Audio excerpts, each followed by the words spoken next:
আজ ম্যাথ 147 প্রশ্ন। একটি বক্সে যতগুলো মার্বেল আছে তার 30% কালো এবং বাকিগুলো লাল। যদি ওই বক্সে 210টি লাল মার্বেল থাকে তবে ওই বক্সে মোট কতটি মার্বেল আছে।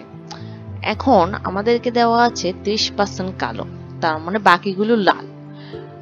আবার 210টি লাল মার্বেল আছে, তাহলে আমরা বের করি লাল মার্বেল কতটি। লাল মার্বেল আছে 100 - 30 70%, অর্থাৎ 70% সমান হচ্ছে 210, কারণ 210টি লাল মার্বেল আছে।